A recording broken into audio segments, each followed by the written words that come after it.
Saudações fraternais! Eu sou Frater Rosemat Abif e este é o Pelotas Oculta.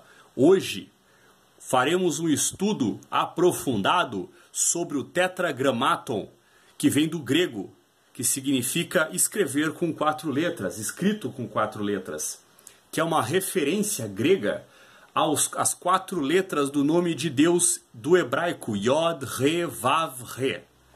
Eu peço que você se inscreva em nosso canal e deixe o seu like carimbado e acesse o nosso blog www.ocultismopel.wordpress.com. O Tetragrammaton é a palavra hebraica de 4 letras, o nome do Deus bíblico de Israel. As 4 letras, lidas da direita para a esquerda, são Yod, Re, Vav e Re. Embora não haja consenso sobre a estrutura e etimologia do nome, a forma Yahweh agora é aceita quase universalmente. Os livros da Torá e o restante da Bíblia hebraica, exceto Ester e Eclesiastes, e o Cântico dos Cânticos, contém esse nome em hebraico. Judeus observadores, aqueles que seguem as tradições judaicas talmúdicas, não pronunciam Yod, Re, Vav, Re, nem leem em voz alta formas de transcrição propostas, como Yahweh ou Yehovah. Em vez disso, substituem por um termo diferente, seja ao abordar ou se referir ao Deus de Israel. As substituições comuns em hebraico são Adonai, meu Senhor, Hashem, o nome, e Hakadosh Baruchu, o santo, bendito seja ele. Como diz na Bíblia, não usarás meu nome em vão. 4 letras. Os estudiosos modernos geralmente concordam que Yod, Re, Vav, Re é derivado da raiz triconsonantal hebraica Re, Yod, Re, ser, tornar-se, acontecer. Uma forma arcaica que é Re, Vav, Re, com um prefixo Y masculino na terceira pessoa, equivalente para o português ele. Eles o conectam a Êxodo, onde a divindade falou com Moisés e respondeu uma pergunta sobre seu nome, declarando Erreye Asher Erreye, eu sou o que sou, ou serei o que quero ser. Em hebraico bíblico, a forma do verbo aqui não está associada a nenhum tempo específico em português. Yod, Re, Vav, Re e o texto em hebraico. As letras Yod, Re, Vav, Re são consoantes. No hebraico bíblico não apontado, a maioria das vogais não é escrita, e o restante é escrito apenas ambiguamente, pois certas consoantes podem dobrar com marcadores de vogal, semelhante ao uso latino de V, para indicar U e V. Estes são referidos como matres lectionis, mães da leitura. Portanto, em geral, é difícil deduzir como uma palavra é pronunciada apenas a partir de sua ortografia. E o Tetragrammaton é um exemplo particular. 2 de suas letras podem servir como vogais, e 2 são substitutas vocais que não são pronunciadas. O texto consonantal original da Bíblia hebraica foi, por vários séculos depois, provido de marcas de vocal pelos massoretas, para ajudar na leitura. Nos lugares em que as consoantes do texto a ser lido diferiam das consoantes do texto escrito, o ketiv, elas escreviam o kere na margem, com uma nota mostrando o que deveria ser lido. Nesse caso, as vogais de kere foram escritas no ketiv, por algumas palavras frequentes. A nota marginal foi omitida, são chamadas de kere perpetuum. Um dos casos frequentes foi o Tetragrammaton, que, de acordo com as práticas judaicas posteriores, não deveria ser pronunciado, mas lido como Adonai, meu Senhor, ou se a palavra anterior ou seguinte já fosse Adonai como Elohim, Deus, divindade. Escrever os diacríticos das vogais dessas 2 palavras das consoantes Yod, Re, Vav, Re. Não palavras que soletram Yehová e Yehovi, respectivamente. Os manuscritos mais antigos, completos ou quase completos do texto massorético com vocalização tiberiana, como o Códex Alepo e o Códex Leningrado, ambos do século X e XI, escrevem principalmente Yod, Re, Vav, Aleph, Re, sem apontar para o primeiro Re. Pode ser que o ponto diacrítico não desempenha um papel útil na distinção entre Adonai e Elohim, e portanto é redundante, ou pode apontar para o querer sendo Shema, que é aramaico para o nome. Incertezas sobre o nome do inefável ainda apareceram na primeira metade do século XIX. Em seu léxico hebraico e aramaico de língua alemã, cuja primeira edição foi publicada entre 1810 e 1812 e a terceira edição em 1828, na edição de 1833 em latim e no texto alemão revisado de 1834, o estudioso hebraico Wilhelm Gesenius, embora reconhecendo que as vogais associadas ao tetragramaton no texto massorético são as de Adonai e Elohim, resumiram muito brevemente os argumentos em apoio a diferentes pontos de vista sobre a pronúncia original. A maioria dos comentaristas, disse Gesenius, é a favor de Yahvó. De acordo com a declaração de vários escritores antigos de que os judeus chamavam de Deus Iaô, essa forma tem a mesma estrutura vogal que nos nomes hebraicos de Jacó e Faraó. Outros favorecem que Yahweh, com base no relato de Theodoret, da pronúncia samaritana. A pronúncia de acordo com os pontos vogais massoréticos foi defendida por Michaelis em seu livro de 1828, Gesenius. Atribui essa visão também a Heland e Simonis, mas removeu seus nomes em 1833 e 1834 e colocou Heland como um defensor em vez de Yahvé. Os defensores dessa visão, disse Gesenius, não estavam totalmente sem meios de defesa. Sua posição, uma vez que prefixos de nomes teofóricos poderiam ser mais facilmente explicados como derivados de Jeová ou Yeová.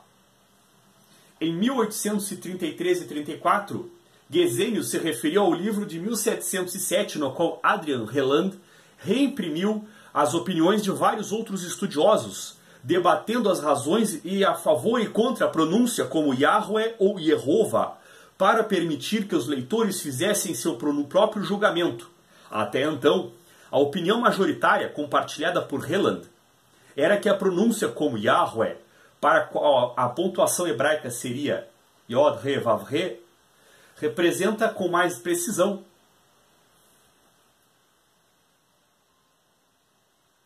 como o tetragramaton foi pronunciado do que a pontuação massorética usual, da qual derivou a transliteração Yehová. Uma pontuação massorética menos usual é a usada onde o leitor da sinagoga fala Elohim, como ele fala Adonai, onde a pontuação mais comum aparece. Nem nos livros de 1833 e 34, Gesenius deu explicitamente sua opinião pessoal, mas sustentou que o nome do tetragramaton é derivado do verbo ser. Ele continuou seus estudos e no vasto Tesauros filosóficos críticos língua hebraia et caldae veteris testamenti, no qual havia atingido a segunda última letra do alfabeto hebraico, no momento de sua morte, rejeitou a interpretação do nome como Yahweh e declarou firmemente a favor de Yahvé ou Javé, do qual o nome teofórico também pode ser derivado. Essa visão também é encontrada em edições posteriores de seu léxico do hebraico. O Yahvé era o Deus nacional dos reinos de Israel, Samária e Judá. Suas origens atingem pelo menos o início da Idade do Ferro e aparentemente o fim da Idade do Bronze. E na literatura bíblica mais antiga, ele é uma divindade guerreira que lidera o exército celestial contra os inimigos de Israel. Naquela época, os israelitas adoravam Yahvé ao lado de uma variedade de deuses e deusas cananeus, incluindo El, Asherah e Baal. Mas com o tempo, El e Yahvé ficaram em conflito. Epítetos ligados a El, como El Shaddai, passaram a ser aplicados somente a Yahvé, e outros deuses e deusas como Baal e Asherah foram absorvidos pela religião yavista ou javista.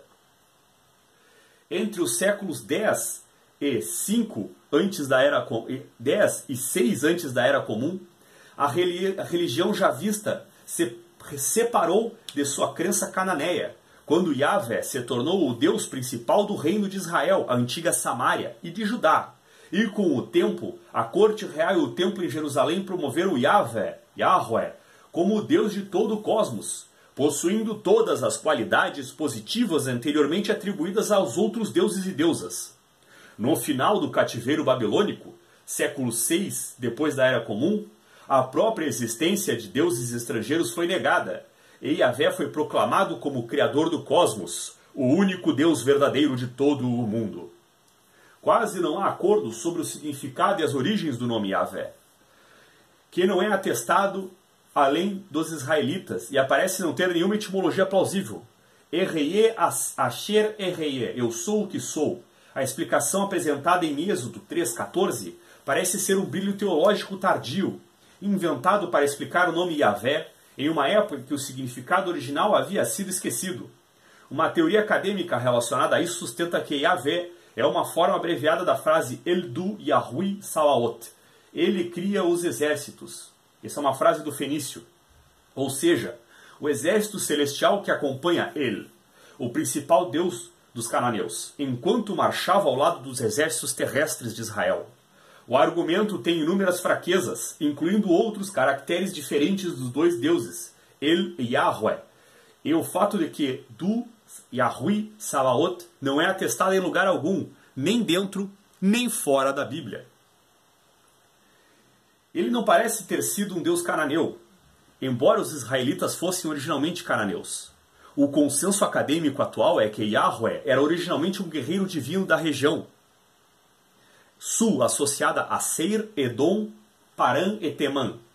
A ocorrência plausível mais antiga registrada de seu nome está na frase Terra de Chassu de Yahweh, em uma inscrição egípcia da época de Amenhotep III, sendo o Chassu nômades de Midian e Edom. Do norte da Arábia, neste caso, uma etimologia plausível para o nome poderia ser da raiz Re, Vav, Yod, que produziria o significado ele sopra, apropriado para uma divindade climática.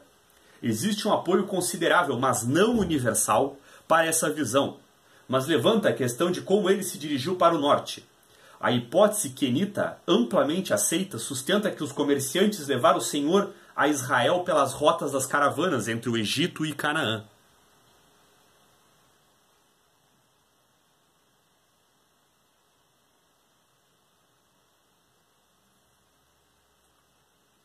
A força da hipótese quenita é que ela une vários pontos de dados, como a ausência de Javé em Canaã, seus vínculos com Edom e Midian nas histórias bíblicas e os laços quenita ou midianita de Moisés. No entanto, embora seja inteiramente plausível que os quenitas e outros tenham apresentado o Senhor a Israel, é improvável que tenha feito fora das fronteiras de Israel ou sob a égide de Moisés, como diz a história do Êxodo.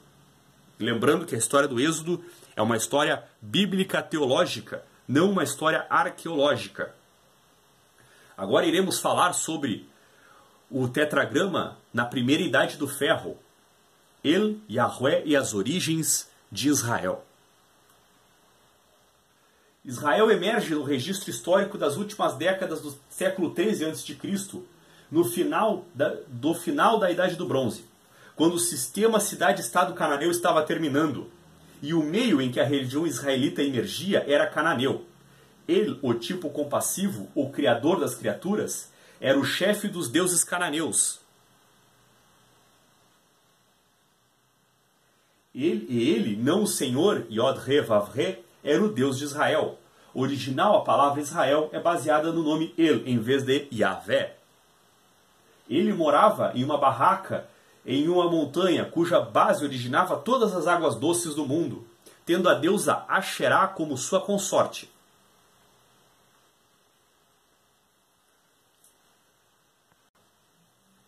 Esse par constituía a camada superior do panteão cananeu.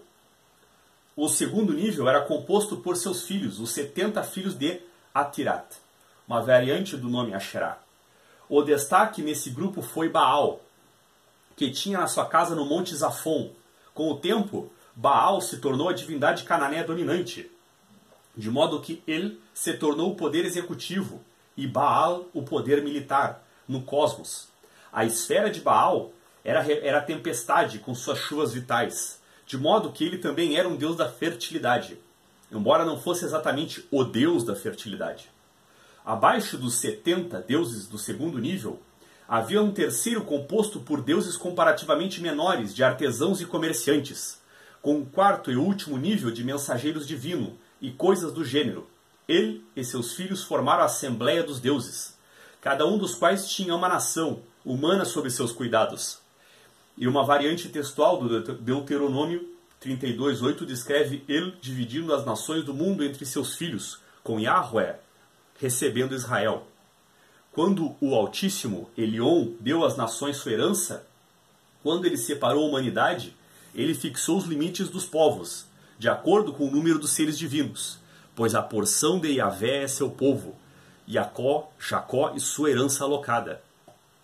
Os israelitas inicialmente adoraram a Yahweh ao lado de uma variedade de deuses e deusas cananeus, incluindo El, Asherá e Baal. No período dos juízes e na primeira metade da monarquia, El e Yahweh se confundiram em um processo de sincretismo religioso.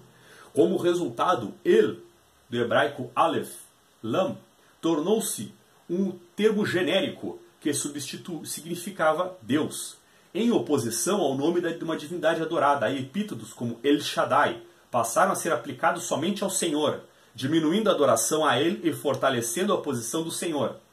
Características de Baal, El e Asherá foram absorvidas pela religião javista. Asherá possivelmente se encarnando nos aspectos femininos da Shekinah ou Shekhinah, ou presença divina, e a natureza de Baal como um deus da tempestade do clima se assimilando à identificação de Yahvé com a tempestade, ou Yahweh. No estágio seguinte, a religião javista ou yavista se separou de sua herança cananeia, primeiro rejeitando a adoração a Baal no século IX, depois com a condenação profética de Baal, os Asserim, adoração ao sol, adoração aos lugares altos, práticas relativas aos mortos e outros assuntos. Na literatura mais antiga, como o Cântico do Mar, de Êxodo 15, 1, 18, comemorando a vitória de Yahvé sobre o Egito no Êxodo. Yahweh é um guerreiro para seu povo, um deus da tempestade típico dos antigos mitos do Oriente Próximo, marchando para fora de uma região ao sul ou sudeste de Israel, com a hoste celestial de estrelas e planetas que compõem seu exército. As batalhas de Israel são as batalhas de Yahweh. As vitórias de Israel são suas vitórias. Enquanto outros povos têm outros deuses, o Deus de Israel é Yahweh, que conseguirão um local de descanso fértil para eles. Não há ninguém como Deus, ó Yeshurun, isto é, Israel, que cavalga pelos céus em sua ajuda. Ele subjuga os deuses antigos, destrói as forças da antiguidade. Então Israel vive em segurança imperturbável, e a morada de Jacó. Seus inimigos virão bajulando para você, e pisarás nas costas deles. Vamos falar agora sobre Yahweh, sobre Yod, Re, Vav, Re na segunda idade do ferro. Agora, Yahweh como Deus estabelecido de Israel. Na idade do ferro, Javé era o Deus nacional dos reinos de Israel e Judá, e parece ter sido adorado apenas nesses dois reinos. Isso é incomum no Oriente Médio Antigo, mas não era desconhecido. O deus Ashur, por exemplo, era adorado apenas pelos assírios. Após o século IX a.C., as tribos e chefias da Idade do Ferro foram substituídas por estados étnicos: Israel, Judá, Moabe, Amon e outros, cada um com seu deus nacional, e todos mais ou menos iguais. Assim, Remos foi o deus dos Moabitas, Milcom, o deus dos Amonitas, Qualos, o deus dos Edomitas, e Yahvé ou Javé, o deus de Israel. Nenhum deus de Judá é mencionado em nenhum lugar da Bíblia. O rei também era o chefe da religião nacional, e portanto o vice-rei na terra do deus nacional. Em Jerusalém, isso se refletia todos os anos, quando o rei presidia uma cerimônia na qual o Senhor, Adonai, Yahweh, era entronizado no templo, sendo a Arca da Aliança o seu próprio trono. O centro de adoração de Yahvé estava em 3 grandes festivais anuais, coincidentes com os grandes eventos da vida rural. Páscoa, como o nascimento de cordeiros, Shavuot, com a colheita de cereais, e Sukkot, com a colheita de frutas. Provavelmente estes eram anteriores à chegada da religião de Yahweh, mas tornaram-se ligados a eventos no mito nacional de Israel. Páscoa com o êxodo do Egito, Shavuot com a lei no Monte Sinai bíblico, e Sukkot com andanças pelo deserto. Assim, os festivais celebravam a salvação de Yahvé por Israel e o status de Israel com seu povo santo. Embora o significado agrícola anterior não estivesse totalmente perdido, sua adoração presumivelmente envolvia sacrifício, mas muitos estudiosos concluíram que os rituais detalhados em Levítico, com ênfase na pureza e expiação, foram introduzidos somente após o exílio da Babilônia. Na realidade, qualquer chefe de família era capaz de oferecer sacrifícios de animais conforme a ocasião exigisse. Vários estudiosos também chegaram à conclusão de que o sacrifício infantil, seja para a divindade do submundo, Moloque, seja para o próprio Yahvé, fazia parte da religião israelita, judaíta, até as reformas do rei Josias, no final do século VII. O sacrifício era presumivelmente complementado pelo cântico recital dos Salmos, mas novamente os detalhes são escassos. A oração teve pouco papel no culto oficial. A Bíblia hebraica dá a impressão de que o Templo de Jerusalém sempre deveria ser o templo central, ou mesmo único do Senhor. Mas esse não era o caso. O local de culto israelita mais antigo conhecido é um altar ao ar livre do século XII a.C., nas colinas da Samária, com um touro de bronze, remanescente do cananeu touro ele na forma de um touro. E os restos arqueológicos de outros templos foram encontrados em Dan, na fronteira norte de Israel, e em Arad, no Negev, em Beersheba, ambos no território de Judá. Shiló, Betel, Gilgal e Mispa, Ramá e Dan também foram locais importantes para festivais, sacrifícios, realização de votos rituais particulares e adjudicação de disputas legais. A adoração ao Senhor era anicônica, significando que o Deus não era representado por uma estátua ou outra imagem. Isso não quer dizer que ele não tivesse uma simbólica, e a adoração israelita, primitiva, provavelmente se concentrou em pedras de pé, mas de acordo com os textos bíblicos, o templo em Jerusalém apresentava o trono de Javé na forma de 2 querubins, suas asas internas formando o assento e a caixa, a arca da aliança, como apoio para os pés, enquanto o próprio trono estava vazio. Nenhuma explicação satisfatória do aniconismo israelita foi avançada, e vários estudiosos recentemente argumentaram que o Senhor estava de fato representado antes da reforma de Ezequias e Josias, no final do período monárquico. Para citar o estudioso recente, um dos primeiros aniconismos, de fato ou não, é puramente uma projeção da imaginação pós-exílica, de acordo com MacDonald, com o teólogo americano MacDonald. Yahvé, o Senhor e o alvorecer do monoteísmo. O Israel pré-exílico com seus vizinhos era politeísta, e o monoteísmo israelita era o resultado de circunstâncias históricas únicas. O Deus original do Israel era El, como o nome demonstra. Seu principal significado era El possa reinar, ou alguma outra forma de frase envolvendo o nome de El. Do início do período tribal, cada tribo teria seu próprio Deus patrono. Quando a realeza emergiu, o Estado promoveu o Senhor como Deus nacional de Israel, supremo sobre os outros deuses, e gradualmente o Senhor absorveu todas as características positivas dos outros deuses e deusas. Yahvé e El se fundiram nos centros religiosos como Shechem, Shiló e Jerusalém, com o nome de El se tornando um termo genérico para Deus, e Yahvé, o Deus nacional, apropriando-se dos muitos títulos do Deus supremo mais antigo, El Shaddai e Elion, mais alto. Asherá, ex-esposa de El, era adorada como consorte ou mãe de Yahvé. Potes de cerâmica descobertos em Kirteb, Elcon e Kuntilet, Arjud, fizeram referência a Yahvé e seu Asherá, e várias passagens bíblicas indicam que as estátuas dela foram mantidas em seus templos em Jerusalém, Betel e Samaria. Yahvé também pode ser apropriado de Anat, a esposa de Baal, com sua consorte, como Anat Yahu, Anat de Yahu, isto é, Yahweh. Ele mencionado nos registros do século V a.C. da colônia judaica em Elefantine, no Egito.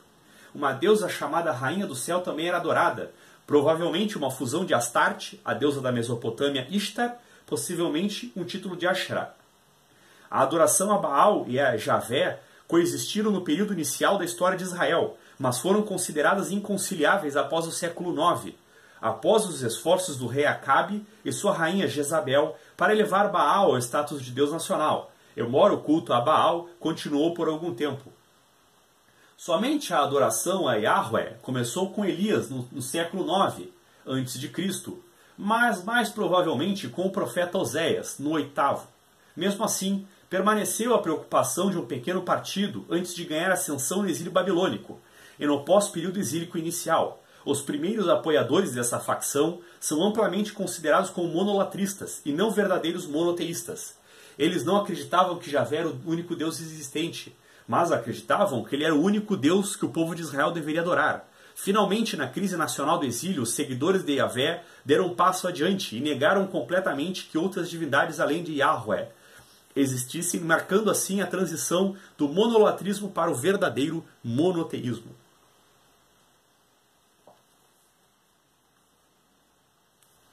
Agora falaremos sobre o Tetragrammaton, Yod He Vav He, e o judaísmo do Segundo Templo, depois que o templo foi construído e reconstruído pela segunda vez.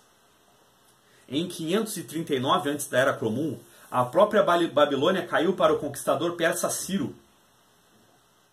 Exilados tiveram a permissão de retornar a Yehud Medinata, como era conhecida a província persa de Judá. Diz que o templo foi reconstruído no período de 520 a 515 a.C. da Era Comum, mas parece pouco provável que seja uma data artificial, escolhida para que possa se dizer que se passaram 70 anos entre a destruição e a reconstrução, cumprindo uma profecia de Jeremias. Nas últimas décadas, tornou-se cada vez mais comum entre os estudiosos supor que a grande parte da Bíblia hebraica foi montada, revisada e editada no século V para refletir as realidades e os desafios da era persa. Os retornados tinham interesse particular na história de Israel. A Torá, escrita, os livros de Gênesis, Êxodo, Levítico, Números e Deuteronômio, por exemplo, pode ter existido de várias formas durante a monarquia, o período dos reinos de Israel e Judá. Mas foi no Segundo Templo que foi editado e revisado, para algo como a sua forma atual. E as crônicas, uma nova história escrita neste momento, refletem a preocupação do Yehud persa em seu foco quase exclusivo em Judá e o Templo. As obras proféticas também foram de particular interesse para os autores da era persa, com algumas obras sendo compostas na época, os últimos 10 capítulos de Isaías e os livros de Ageu, Zacarias, Malaquias e talvez Joel, e os profetas mais antigos, editados, reinterpretados. O corpus dos livros de sabedoria virou a composição de Jó, partes de Provérbios e possivelmente Eclesiastes, enquanto o livro dos Salmos possivelmente recebeu sua forma de divisão modernas em 5 partes nesta época, embora a coleção continue sendo revisada e expandida até hoje, em templos helenísticos e até romanos.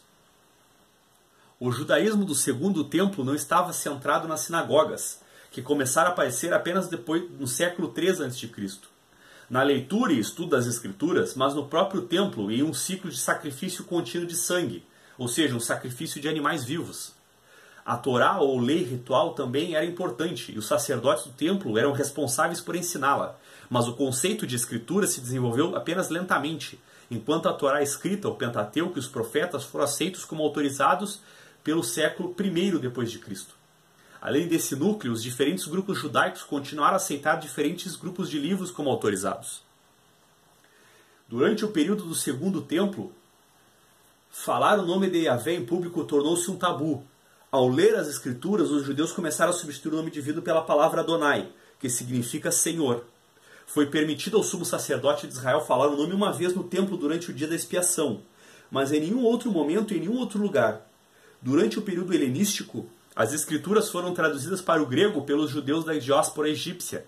As traduções gregas das escrituras hebraicas traduzem o Tetragrammaton e Adonai como Kyrios, que significa o Senhor.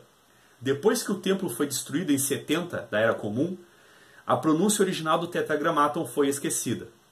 O período do domínio persa viu o desenvolvimento da expectativa em um futuro rei humano, que governaria purificando Israel como representante de Javé no final dos tempos, o Messias. Os primeiros a mencionar isso foram Ageu e Zacarias, ambos profetas do início do período persa. Eles viram o Messias em Zorobabel, um descendente da casa de Davi, que parecia brevemente restabelecer a antiga linhagem real, ou em Zorobabel, o primeiro sumo sacerdote, Josué. Zacarias escreve sobre dois Messias, um real e outro sacerdotal. Essas primeiras esperanças foram frustradas. Zerubabel desapareceu do registro histórico, embora os sumos sacerdotes continuassem descendentes de Josué. E posteriormente há meras referências gerais ao Messias e o significado descendente de Davi. A partir dessas ideias, o cristianismo, o judaísmo rabínico e o islã surgiriam mais tarde. Essa é a primeira parte sobre o nome sagrado, Yod He Vav He. Espero que tenham gostado. A próxima parte eu vou falar sobre Yod He Vav He na magia e no ocultismo.